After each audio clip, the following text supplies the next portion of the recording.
Good evening, everyone. We might start with, say, about 10 minutes of meditation. I just want to be sure that you know that meditation tonight is not about all the hard work that's required to become enlightened. It's about quiet, gentle work to have a rest, because I'm sure we've all been busy in the last little while, and as the holiday season comes around, we're going to be even busier. So just treat tonight's meditation as an opportunity to rest deeply, to come back to your breathing, but without any sense of having to achieve anything, without any sense of having to be you attaining some kind of jhana or some kind of enlightenment. Just rest. And give yourself some loving kindness in all of this, that just take care of yourself, rest deeply, and feel some loving kindness for yourself. We're all very busy and life is very challenging for everyone, so it's time to have a rest. So sit comfortably in your chair or on the floor. If you want to, it's probably a good idea if you all seem to have put yourselves on mute. And if you want to stop the video, that's fine too.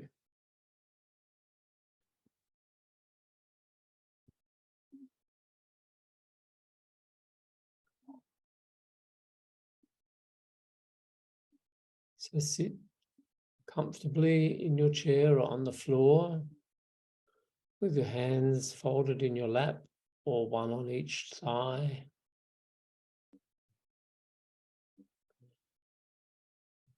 Relax your shoulders.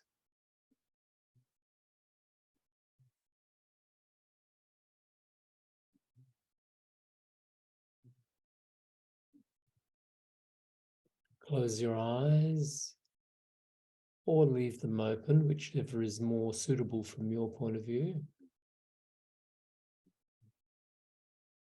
Keep your nose in line with your abdomen.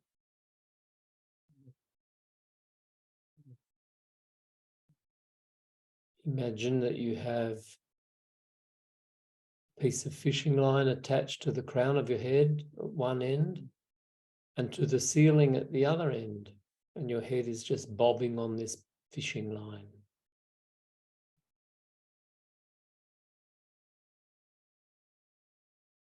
And allow a gentle smile to appear on your lips as you imagine the gentle smile that appears on the statue of a Buddha. When that smile arises, you'll notice that the muscles in your face relax.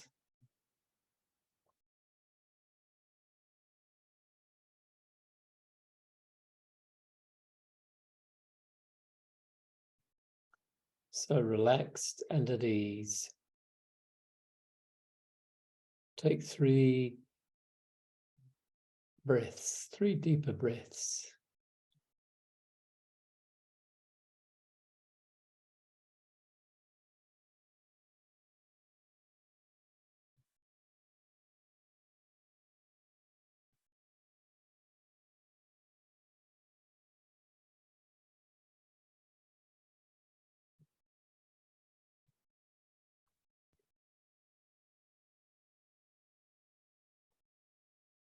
Resting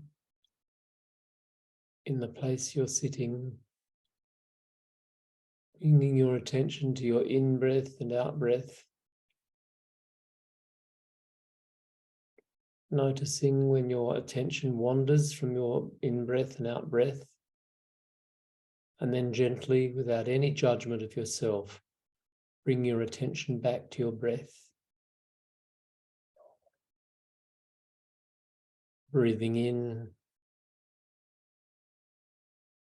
feeling calm. Breathing out, at ease. Breathing in, breathing out.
Okay, Yeah. so I just invited the bell to announce the end of meditation.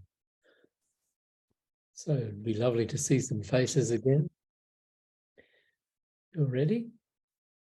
So tonight, I will give the fourth in a series of 5 Dhamma talks or Dhamma sharings on the relationship between the teachings of Jesus on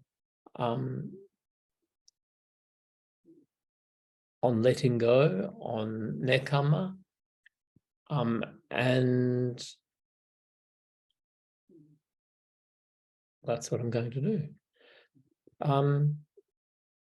So before I start, I wanted just to tell you that on Sunday, I will be going to Adelaide from where I live to preach in a uniting church.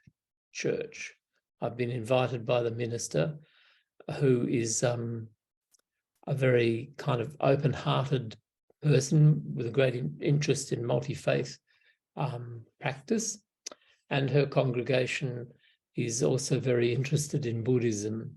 So I'll be going there on Sunday, and I'll be talking to them about some of what I talk about with you tonight, which is the relationship between the teachings of the Buddha and the relationships and the teaching of Jesus. And I'll be talking a little bit about the Bodhisattva path, and I'll be talking a lot about the fact that the church is in Port Adelaide, where I come from, and that those people don't know me at all. So they need to know that about me, and they need to know something of my spiritual journey. So that's what we'll be talking about. But I will also be talking about one of the readings for this Sunday, which is the first Sunday in Advent in the church, where people are preparing themselves for Christmas and the coming of Jesus into their lives. So that should be very interesting. I had a lot of fun writing that sermon today, and trying to make myself understood to people who may not know a great deal about Buddhism, and trying to be very clear about how a Buddhist sees the particular reading for Sunday from Paul's letter to the Romans. It's a very helpful thing for me to do too, so that I keep abreast of my own thinking about the relationship between the faith I grew up in and the faith I hold now. And so some of that is what I'll be doing tonight, is talking about the relationship between Jesus' teaching and the Buddha's teaching. And I won't be just teaching or telling you what I think or what you should think. There will be an invitation to you all to, as we go through the text, the gospel from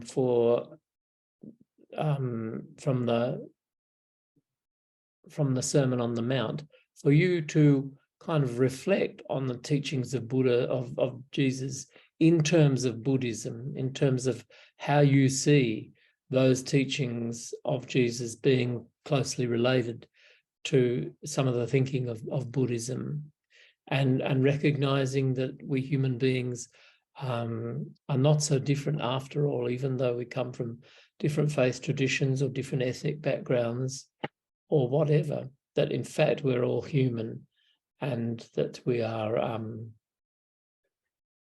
we're pursuing our lives in a similar kind of way, a way of goodness and compassion and kindness and those kinds of things. And tonight's talk is called Climbing the Mountain. So I'm just going to chant a little bit. Namo Shakyamunaye Buddhaya. Namo Shakyamunaye Buddhaya. Namo Shakyamunaye Buddhaya.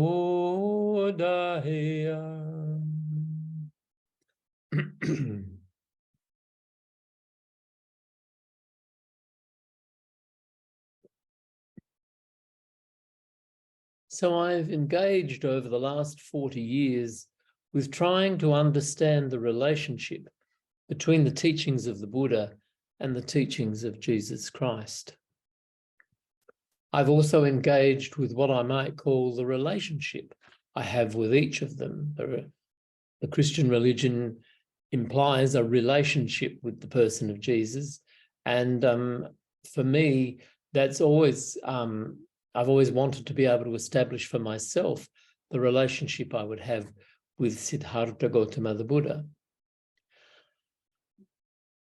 This has been a demanding engagement over these years that some people don't really understand. Some people, I've known some Christians who get very angry with me because they think I've betrayed Jesus, and some Buddhists who are not interested at all in that journey.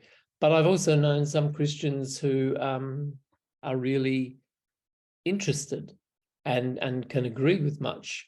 And then I've known lots of Buddhists too who hold that same position, that the teachings of the Buddha and Jesus are not all that different. I want to share with you a more poetic way at first in which I addressed Jesus in May 1980 when I lived in Canberra at age 28, which is now 42 years ago. And this was the time when I was exploring Buddhism. So I said to Jesus in my poem, "For many years I have fought against you, Lord, struggling at first with anthropomorphism. How can you sit at your Father's right hand and in some heaven above? Then I struggled with you as an image of patriarchy, leaving out 52% of humanity. Even accepting the cultural context which allowed you to develop, I couldn't accept you. You changing to youing, being, becoming, an archetype manifesting wisdom, suffering, love in my life, experiencing them all, not as static, but as dynamic action, living. You share my life with Buddha, your image a bearded man, a rabbi, a creative, sustaining, changing principle inherent in life itself. Does it demand worship? Do we need worship? Questions which are quiet now, bubbling away under the surface."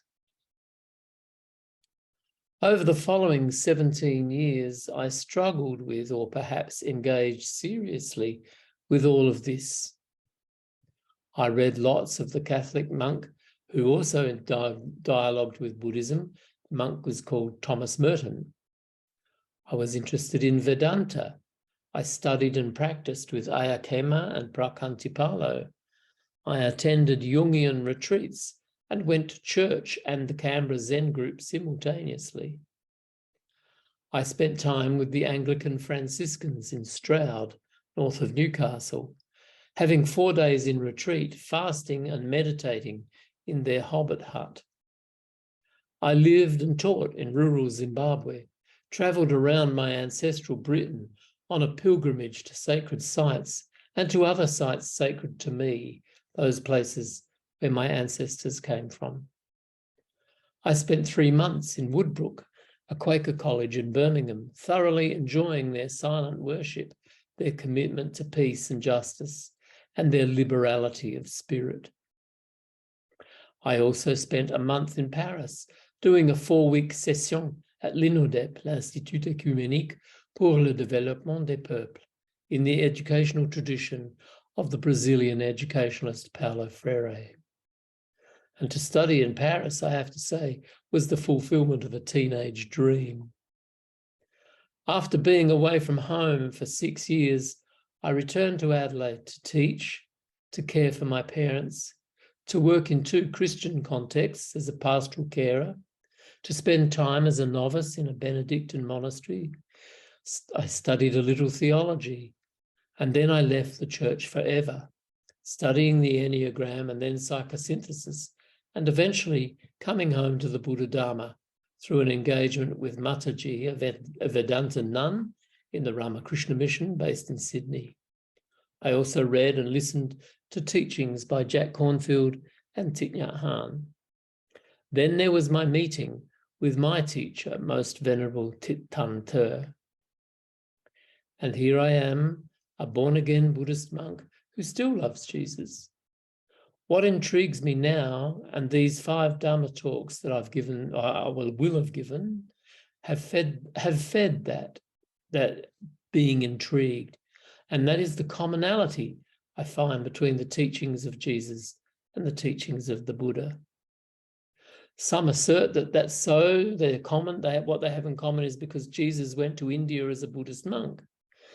Maybe, but my sense is that wisdom, ethics, and contemplation are universal human experiences, especially given that all human beings belong to the same species. We are not all that different. Jesus was part of a highly ethical wisdom tradition that included contemplation and prayer in Judaism.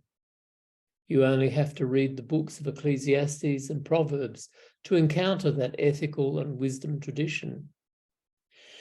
And the same conjunction of ethics and wisdom exists in other spiritual traditions, including those of First Nations people all around the world, and particularly for us in the tradition of Aboriginal people.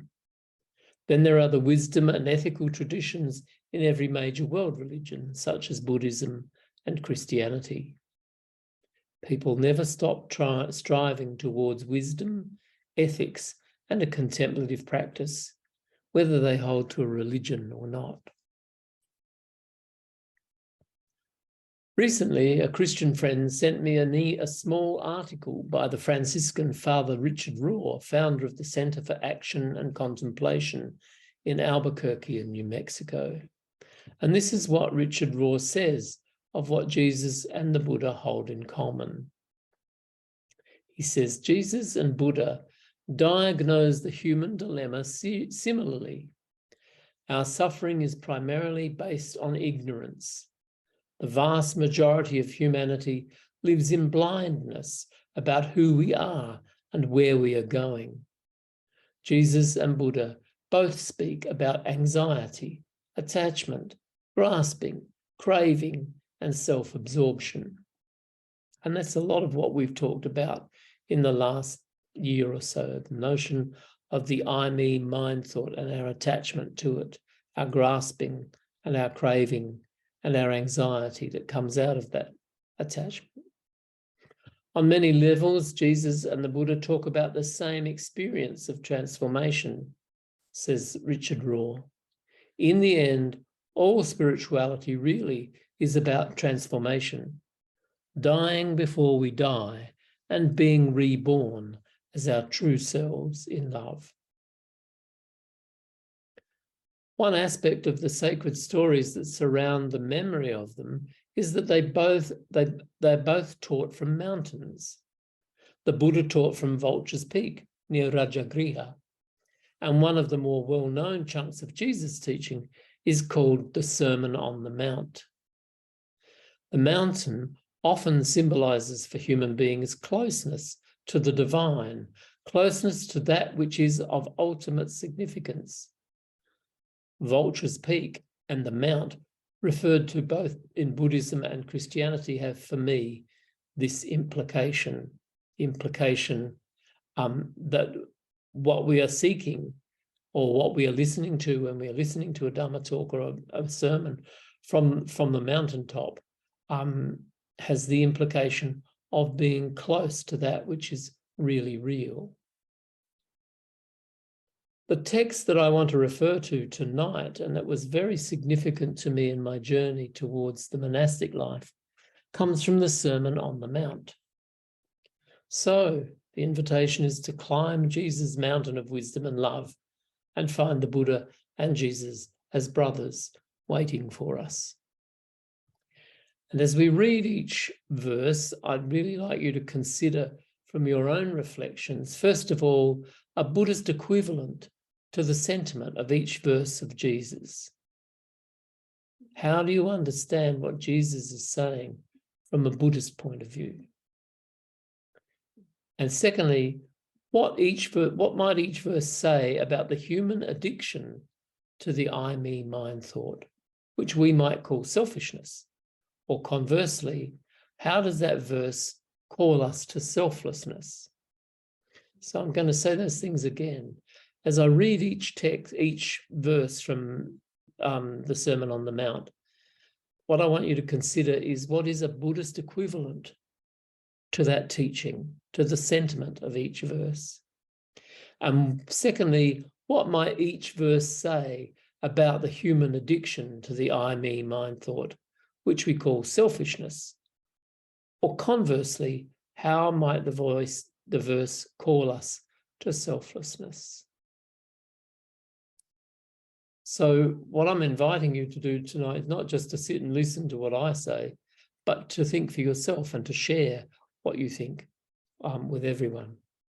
And the reading comes from Matthew chapter 6, verses 24 to 34. And I'll read them reasonably slowly so that you can consider them. Verse 24 says, "No one can serve two masters, for either they will hate the one and love the other, or they will be devoted to the one and despise the other. You cannot serve God and mammon." And here mammon just means wealth, riches, money. Verse 25, "Therefore I tell you, do not be anxious about your life, what you shall eat or what you shall drink, nor about your body, what you shall put on. Is not life more than food, and the body more than clothing? Look at the birds of the air. They neither sow nor reap nor gather into barns, and yet your heavenly Father feeds them. Are you not of more value than they? And which of you, by being anxious, can add 1 cubit to his span of life? And why are you anxious about clothing? Consider the lilies of the field, how they grow. They neither toil nor spin. Yet I tell you, even Solomon the wise in all his glory was not dressed like one of these. But if God so clothes the grass of the field, which today is alive and tomorrow is thrown into the oven, will he not much more clothe you, O ye of little faith? Therefore do not be anxious, saying, what shall we eat, or what shall we drink, or what shall we wear? For the Gentiles seek all these things, and your heavenly Father knows that you need them. But seek first his kingdom and his righteousness, and all these things shall be added unto you. Therefore do not be anxious about tomorrow, for tomorrow will be anxious enough for itself. Let the day's own trouble be sufficient for the day." So what I'm inviting you to do is to consider whether anything that you heard me read or speak to you has some kind of parallel within your own experience of Buddhism, of the Buddha Dhamma. And maybe a good place to start is with the last 2 verses. Do not be anxious about tomorrow, for tomorrow will be anxious enough for itself. Let the day's own trouble be sufficient for the day. It's the Buddha teaching like that. Or anything else that you've heard.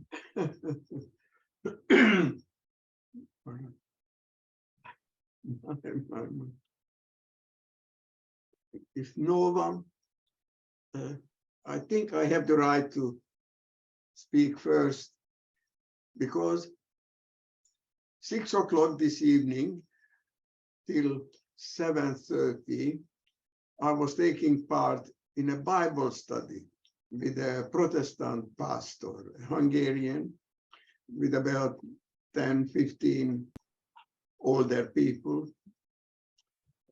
because I'd grown up in a communist country where religion was hardly heard of.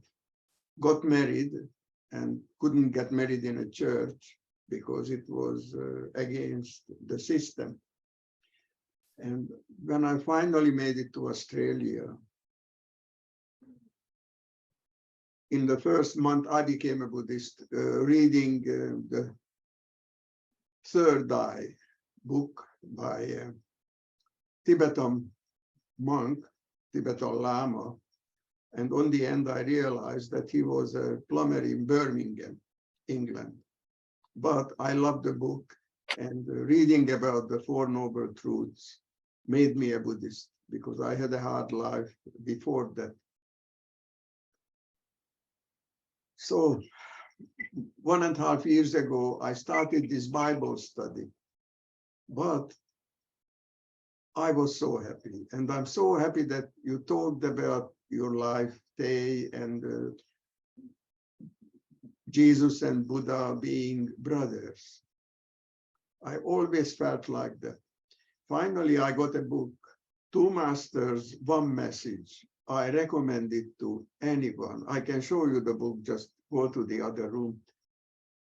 And ever since then, first I read the Dhammapada, and then when reading the Dhammapada or the Sermon on the Mount, the similarity is there. As if Jesus was copying what the Buddha was teaching completely. And I gave the book to this Protestant pastor. He's a young man, about 50, 60. And he gave the book back and smiled. And he said, I knew they taught the same thing. It was a very good feeling for me. But going through every week, 1.5 hour Bible study, I have to practically force myself to shut up, because whatever there is teaching from Jesus, exactly the same thing from the Buddha. And when I quote something, half of the population in the Bible study got upset that Frank talks too much about the Buddha, about the Buddha's teaching. You know, you were right, Thay, that some people resent it, but I cannot help marveling at the similarity of the two teaching. And it's not just the teaching, the way they lived. Jesus Christ, as a monk, looked after his support, anybody who wanted to join him. The Buddha, as if Jesus had the same laws, poverty, and getting rid of the I. Like, if you want to get to God, you have to have humility and empty. And I always thought this emptiness is sunyata, our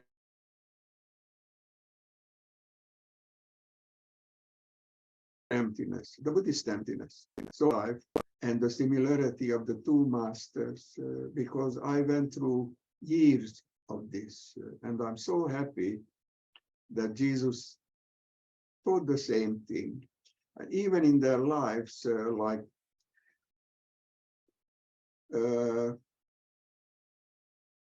one of the main teachers, Sariputta, went up to this well asking for water.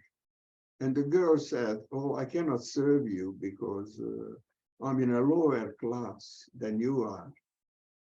And he said, I wanted some water, not where do you belong. Same thing happened with Jesus Christ.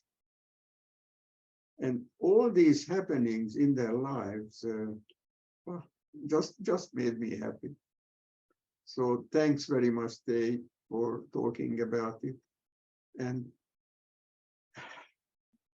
I just wish that people would be open and listen to each other, because that's how we learn.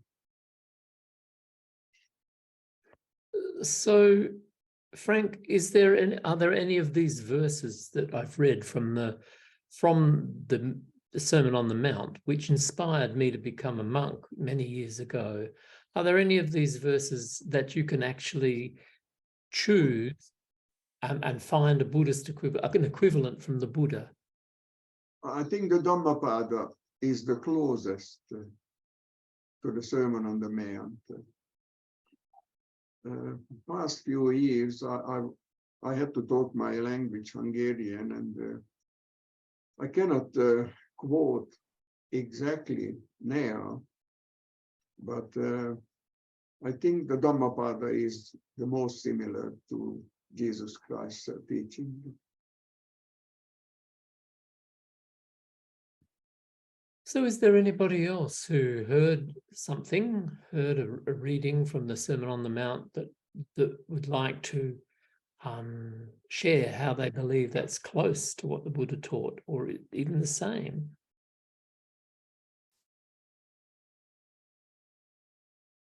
Or are you going to leave it to me?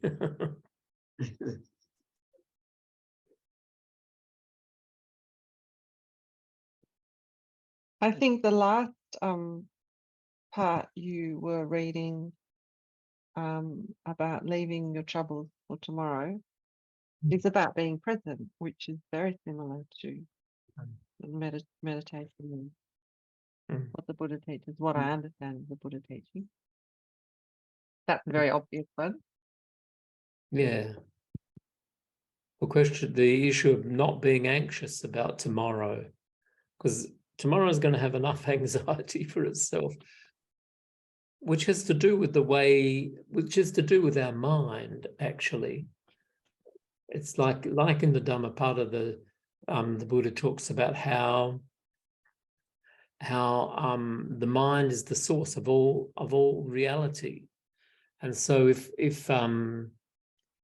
we are anxious about tomorrow, even when tomorrow hasn't come, then we will create an anxious tomorrow. And if we accept that tomorrow is going to be sufficiently anxious for itself, we can let go of problems in the present moment and just be present to what is there. Yeah, I actually did. I just wanted to say something that was similar to the previous comment about the present moment. So it's already been raised.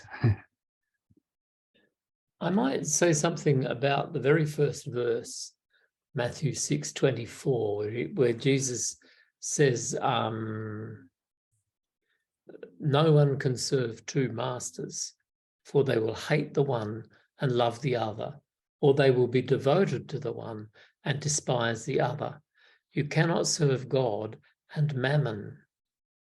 And we can replace the word God with what's wholesome and beneficial, and with and that sort of thing. And mammon we can replace with greed for money.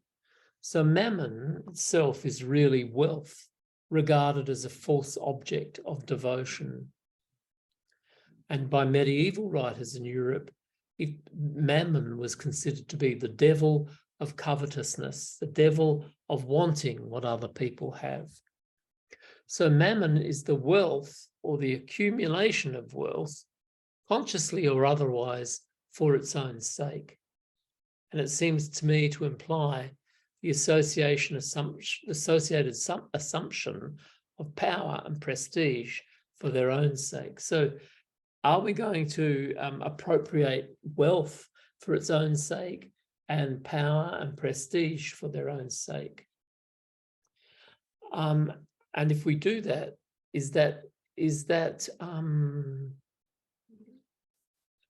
have we created two masters?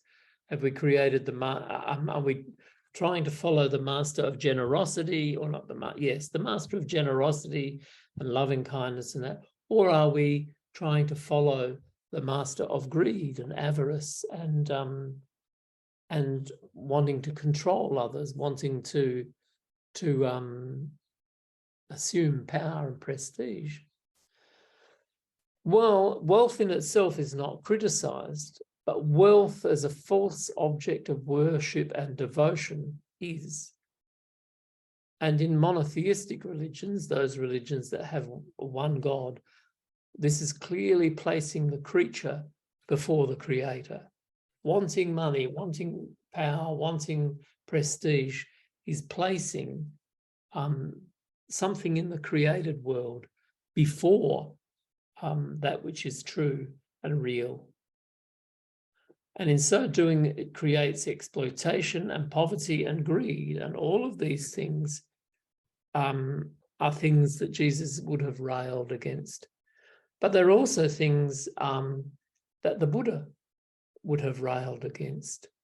Where's my copy of the Mahamangala Sutta? There's a lovely line in the Mahamangala Sutta that talks about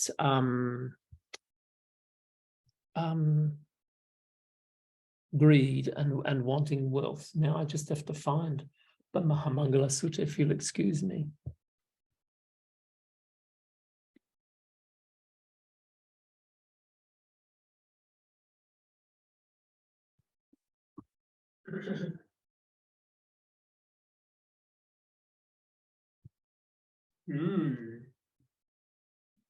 I can't find it. I can't look it up on the internet because we're already on the internet. But in the Mahamangala Sutta, the Buddha talks about, or is it the Mahamangala Sutta? I think there is something in the Mahamangala Sutta, but also in the 8 realizations of the Mahasattvas, there's the Buddha talks about how wealth and the lust for wealth creates problems, creates oppression, and it creates hostility amongst people.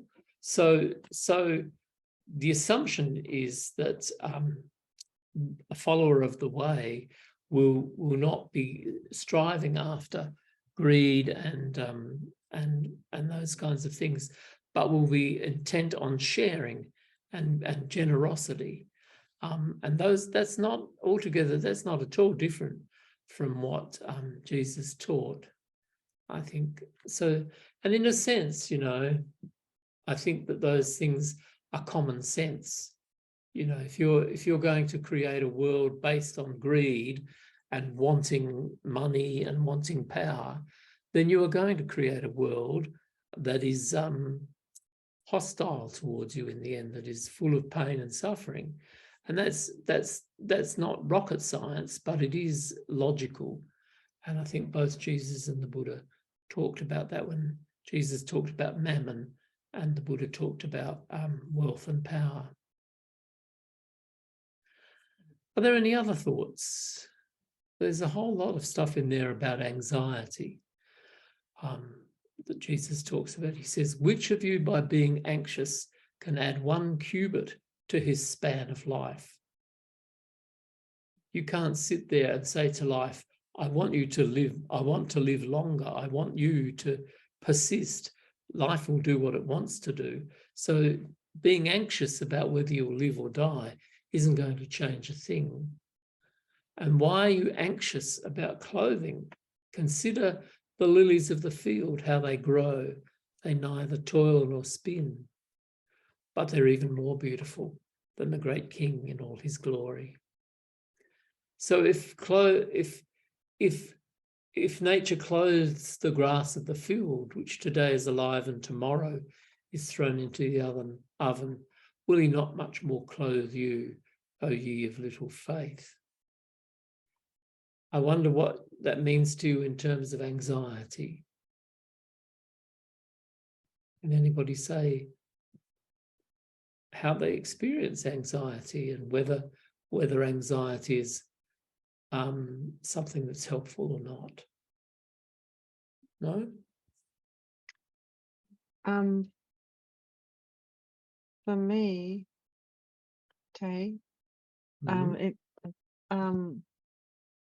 The busy mind when I'm meditating is a lot to do, well, for me, is a lot about anxiety, and it's also wrapped up in, it's often, grasping for what I need to do, and what it's all about, what I need and what needs to be done. And it's very much that anxiety about, you could, as a metaphor, clothing, Mm. clothing and food, and yeah, so very similar, Mm.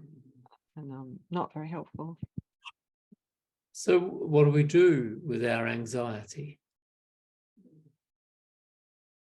Because it will come up inevitably when it's because we get anxious doesn't mean we're bad people. It just means anxiety arises. So what do we do with it? I think we can just try to recognize that it's just one of those things that come up in our mind, and that we don't necessarily have to pay that much attention to it. In fact, if you do pay too much attention to it, it tends to make you think up more things, which makes you even more anxious. So that it becomes a spiral, and it doesn't really help to solve any problems. So being able to, if you can't drop the anxiety, maybe trying to substitute with something else, maybe anything, even just a nice memory that you had, anything that's positive is better than having this negative emotion that you that may actually cause you to do other bad things or say other bad things. So how is anxiety related to what Ajahn Buddhadasa Bhikkhu talks about when he talks about the I, me, mine thought?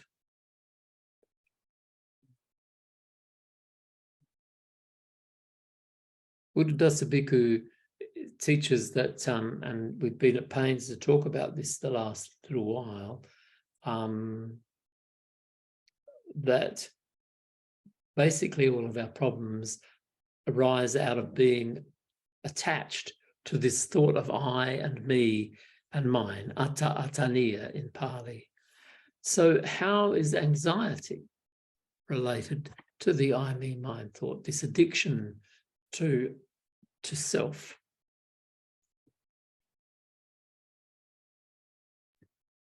Maybe it's kind of a fear of getting something you don't want, or losing something that you don't want to lose. Normally, you could really only have fear, and you can only have fear if you have this delusion of self. So I mean, if you go to the bottom line, it's basically, a fear of something happening to yourself. Or to the things that you consider your own, the attaniya section, like anxiety arising out of what's going to happen to your family or to your job or to your home, or something you identify with or you think belongs to you. And is that what Jesus is also talking about? If we look at what he says,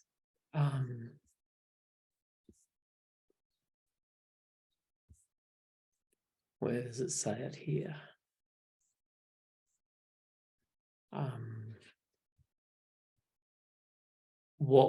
Which of you, by being anxious about adding one kind of period of time to the span of your life, can actually change it, can actually do anything about that? And why are you anxious about clothing? Consider the lilies of the field, how they grow. They neither toil nor spin. Yet I tell you, even Solomon in all his glory was not clothed like one of these. So anxiety in Jesus' mind doesn't actually produce anything worth having. So we let go of the roots of our anxiety, which is the idea of myself and I and me. And I think if you subscribe to the view that your future is created in the present moment, then if you're anxious, you might not realize that that's creating something bad in the future for you. So it's sad that that's happening, but you don't realize that by being anxious, that you're not really making the future that you would have wanted to make.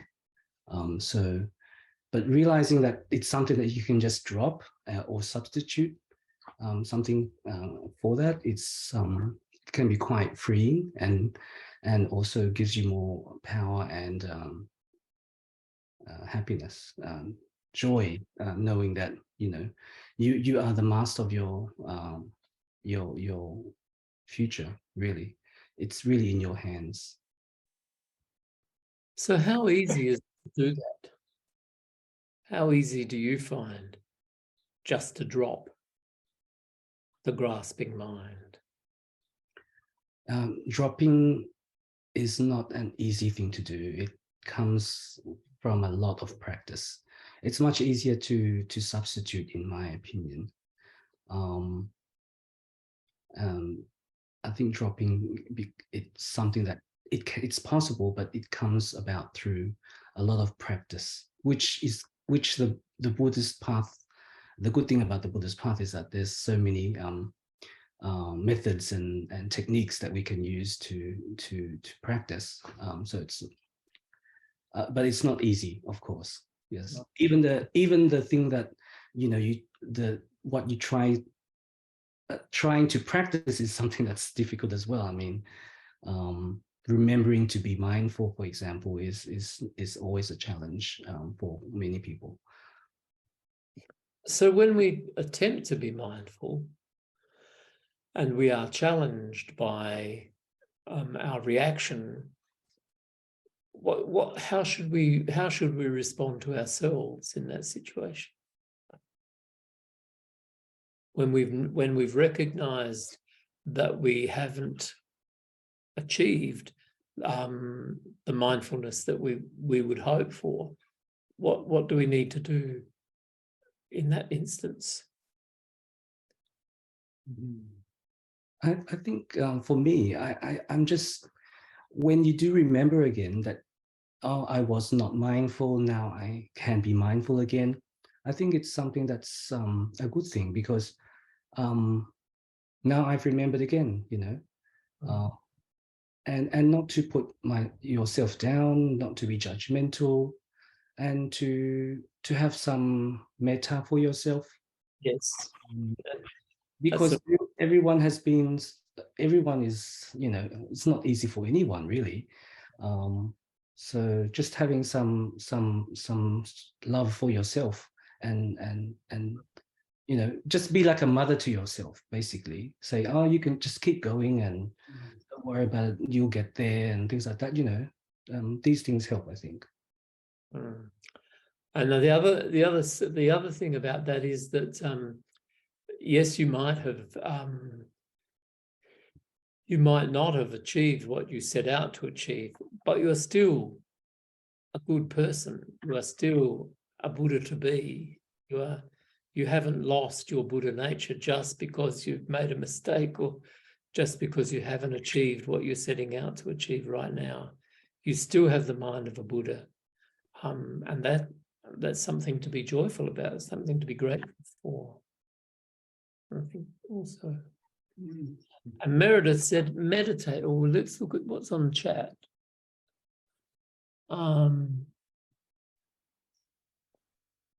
Meredith says, anxiety is when the mind is looking at the past or future and not grounded in the present moment. And then she says to you, Vongsi, great input. And then she says to everyone, meditate, be aware. I think that's it. The cultivation of awareness through meditation, through mindfulness practice is a really significant thing. And she says, be aware in capital letters. May I say just one thing? Go for it. I love that saying of the Buddha. Let there be nothing behind you. Lay that aside what's before you. And if you do not grasp at what is at the middle, calmly will you fare on. When anxiety or any other mental problem or physical problem comes up, Ayakema's best teaching was, for me, do not blame the trigger. She made us in a 10-day course, we made a note above our bed or whatever.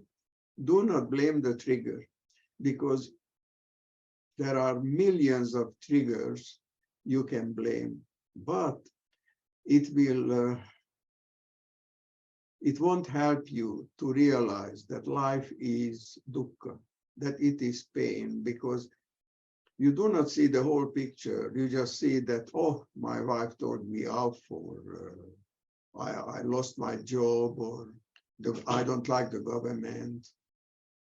These are all triggers when you have difficulties and pain in life. So when anxiety and problems come up, I just sit there and say, I do not blame this trigger. I see the whole picture that life is pain. I have to accept it. And bless you. Oh, sorry. I should have put myself on mute. And if you do not blame the trigger, the ego, the I, my, and myself starts to disappear, because you realize this is life. The Buddha taught that it is pain. And if you grasp the not wanting this pain, then you will suffer more. Therefore, giving up nekkhamma is the only way. But human life is problematic. It's natural to have the anxiety. We all have that. Like starting life in a new country as a refugee. I had $1 US. Yeah, and a wife. And we couldn't speak the language. So I was anxious, of course. What's going to happen to us in this big country? But then people help you. But do not blame the trigger. I tell myself every day, 10, 15, if I need it 100 times, Frank, do not blame the trigger. Life is problematic, painful. Just accept it. But lay that aside what's before you. Old age. I'm 80-year-old now. And I notice my mind, how it's losing its freshness. The words, like a minute ago, I was thinking about Jesus Christ had the devil. And the Buddha was struggling with, and the name doesn't come to my mind. Please tell me. No, I think you're thinking of Mara. Mara, exactly. Mara. So two similarities, the devil and Mara. Yeah. Didn't we talk about that last time? We did. The temptations of Jesus and the temptations of the devil, of the Buddha or of Siddhartha. And we talked about Mara and Satan. Did we talk about that last time? I think we did. We did. The only difference was the two masters. Jesus was worried about the devil and told him, man does not live by bread alone. So we do not need to be millionaires to live. But the Buddha, when Mara came, he invited him into his kuti and offered him a tea, and they talked. And, and then on the end, Mara gave up, couldn't convert the Buddha. And goodbye, bye. So the two masters, Buddha was very polite with Mara. Faye, I think it's Faye, FW. Is that you, Faye? Wherever you are in all of these pictures. Faye Walker, yes, FW. Meredith said, meditate, question mark, be aware. And Faye says, good point. I have found the message about awareness is most helpful in moving past anxiety. Anxiety clouds the mind and awareness lifts the mind to clarity. Mhm. So, Faye, do you want to give us an example from your own experience of that? Oops. I'm not sure I can think of a good point, but I suppose as a young professional, I was used to worry about everything. You know, was I saying the right thing? Was I doing the right thing? And then I'd end up with a massive headache and feeling like I couldn't see anything or make decisions. And now with this notion of mindfulness, use the word awareness, and instead of worrying about it, you can just tone in and see what, okay, I'm going to be worried about this, but what's really going on? And your mind just sort of lifts. A cloud doesn't have a chance to sit in your head, for want of a better term, and disperses. And it's a good idea to remember that when you're around children, because they can jump from one developmental stage to the next overnight. And you might have thought you knew them, and then suddenly you've got to go back to awareness and recalibrate.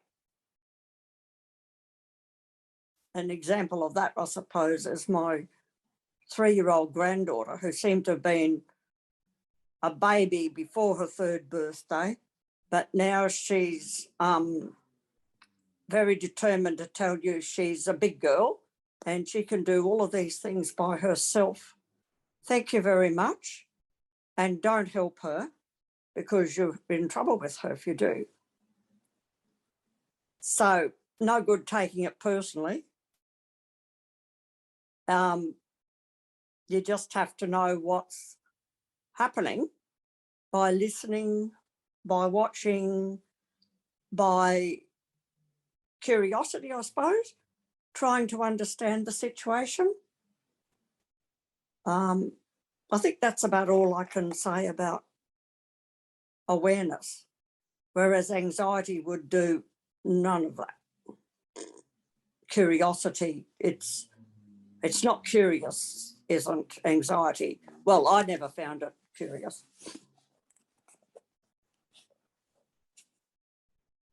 Whoops, can't hear you. I was muted. Uh-huh.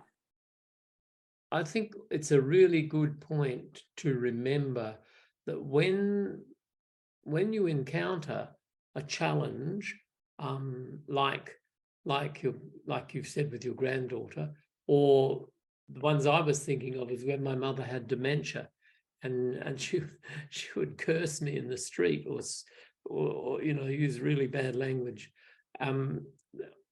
or anything like that. It's really important not to take that personally, that it's really the other person's stuff, and it may be quite innocent. It might be because they've got dementia. It might be because they're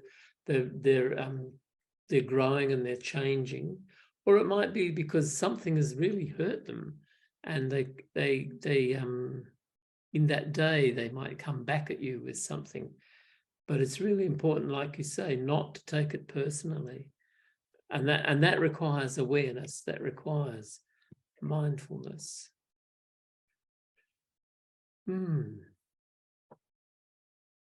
Has anybody else got something to say? It's 8:43 in Sydney, which makes it nearly time to stop. Hey, I think it's lovely that you're doing this comparison between Judaism and Buddhism. I've often thought there's a lot of similarities. But we often lose the message, don't we, about compassion and love. But one of the differences I've found in Buddhism, it often seems, the message seems to be asking you to refrain from or to think about or offering you a pathway. Whereas in my experience of Christianity, not necessarily those poems you read, but it was thou shalt not, and you're a sinner, which was sort of don't think for yourself. My interpretation, I think, ended up being don't think for yourself, whereas Buddhism seemed to be think for yourself. Once I got past the idea, it wasn't telling you to be a martyr. I think am I okay? I think increasingly in my encounters with Christians that they're moving in the direction of they're moving away from the direction of thou shalt not, and in the direction of coming to understand motivation and that sort of thing. I think there's a big shift, and I think part of that is with those people who are interested in on the one hand in psychology and therapy type things, and also people who encounter Buddhism, for example. There's a greater tendency to do what you said, and you might need to remind me what you said, Faye. I'm just comparing the thou shalt not with this is a way, this is a pathway. If you want happiness, here is a pathway. Whereas the message I got from Christianity was if you want to go to heaven, you won't do this and you won't do that and you won't so the framing was different. The underlying, both say not to kill, but one is asking you, like inviting you not to kill, whereas the other one is putting a cravat over you, thou shalt not. Whereas one's more an invitation. One of the things I discovered when I was about 21 was that even though I'd given up Christianity, I still remained a person, a moral person, an ethical person. So I didn't need a big, monstrous, scary God to frighten me into being moral or ethical. It was inherent in me to want those things. And I think, I don't know, I can't be sure, but I wonder if at that time in my life, that was me moving in the direction of the Buddha's teaching anyway. And that means simply that the Buddha is just teaching us stuff that's common sense, and not just common sense, but stuff that is actually kind towards ourselves, that brings out a certain kind of kindness towards ourselves. It's not, the Buddha's teaching never seems to be about wanting to punish you, but wanting to enable you to move in a wholesome direction. And I think that in the end, that's true of Jesus too, that he would have gone in that direction. But I think that somehow the religion turned it into something else. I'm not a great fan of religion, but I am a great fan of the Buddha's teaching. So I don't confuse the two necessarily. Has anybody else got anything to say before we bring the evening to an end?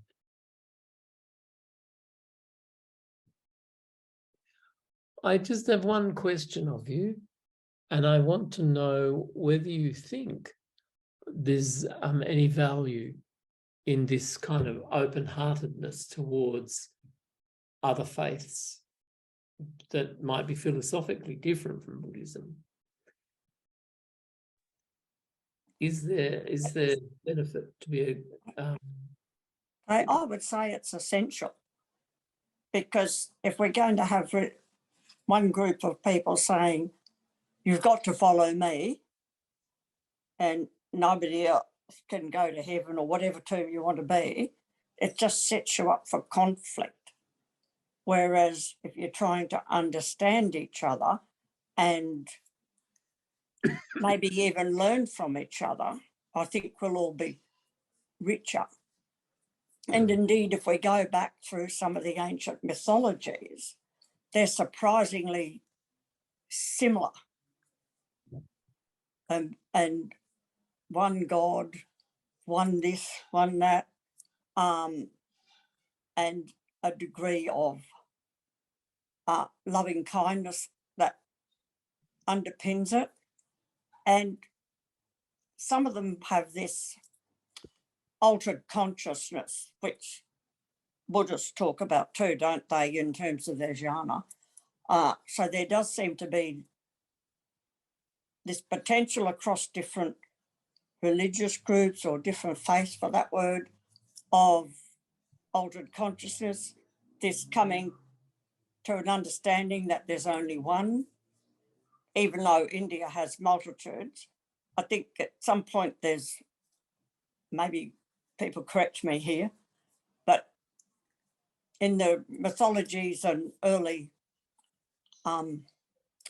nations, the oneness was what attracted me as a uniting theme across religions.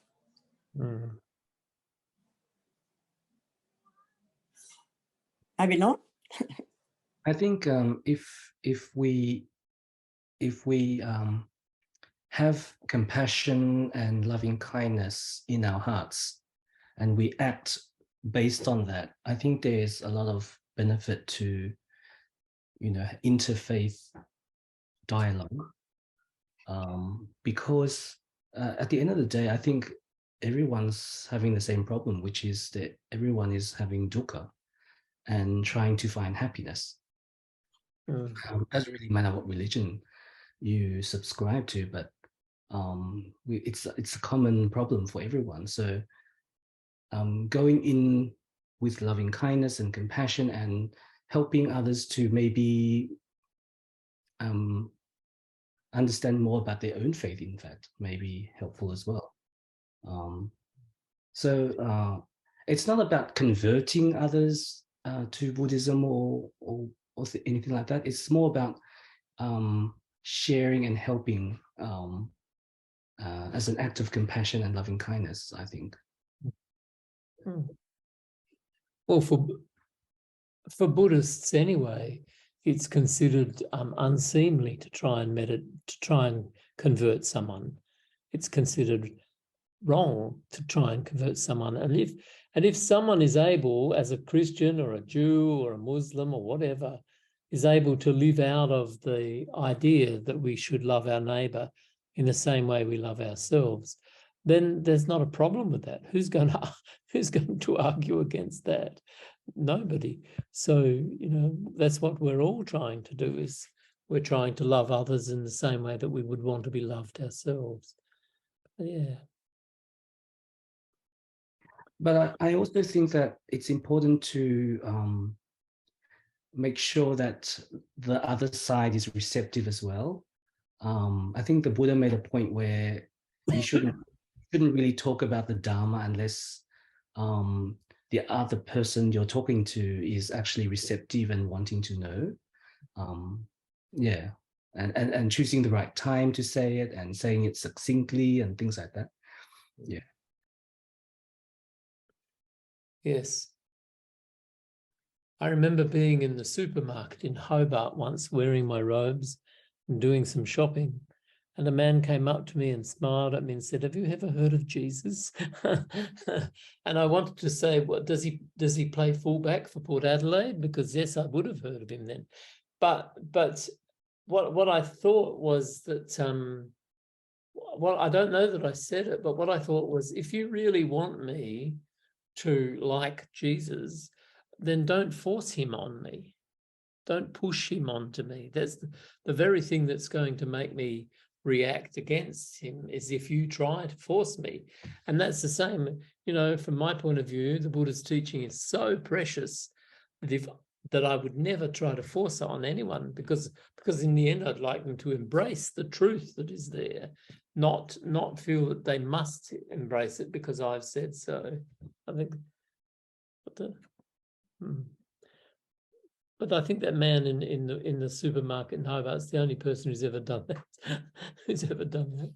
But I think also Frank Prakantipalo used to, when he left and went up to Queensland to live, he used to encounter people who would try and convert him to whatever it was that they wanted to convert him to. So it's now 8:24 p.m. in South Australia, or 8:54 p.m. in Sydney. So I think we should bring the evening to an end. And I hope this has been beneficial to others, and that it gives another insight into my own journey towards letting go nekama in the monastic life, and is helpful to you. So let's dedicate the merit, shall we?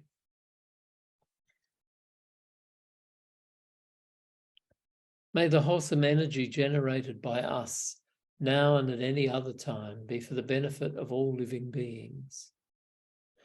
May all living beings be well and happy. May all living beings be free from suffering.